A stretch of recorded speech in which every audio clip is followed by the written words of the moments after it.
నిజంగా మనం పడే కష్టం, ఒక పక్క ఇంటి పని చూసుకోవాలి, ఇంకొక పక్క పొలం పని చూసుకోవాలి, ఇవన్నీ చూసుకుంటూ ఇబ్బందులు పడుకుంటూ ఇంటిని నడుపుతా ఉన్నాం. మరి అంత కష్టపడి మీరు సీడ్ పత్తి పండిస్తే దేశంలో అన్ని దగ్గరలకు మన గద్వాల సీడే పోతుంది. మన జోగులాంబ గద్వాల జిల్లాలో ఉన్న సీడే అంతటా కూడా పత్తి రైతులు వాడతారు. కానీ ఇక్కడ మాత్రం నిమిషానికి మిమ్మల్ని వేధిస్తా ఉన్నారు.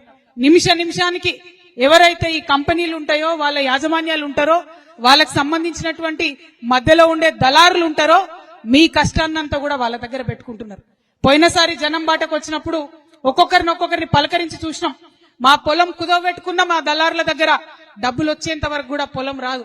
అట్లా పొలం ఎకరాలు కోల్పోయినటువంటి రైతులు అనేక మంది ఉన్నారు.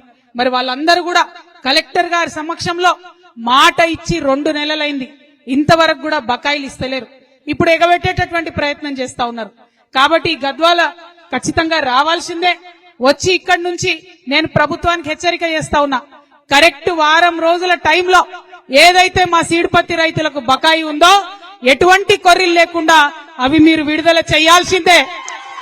మీరు గనక అవి విడుదల చేయకపోతే అవసరం అంటే తెలంగాణ వ్యాప్తంగా ఉన్నటువంటి వాళ్ళందరం కూడా ఇదే గద్వాలకు వస్తాం, ఇక్కడే కూర్చుంటాం, దీక్షకు దిగుతాం. బిడ్డ జాగ్రత్త.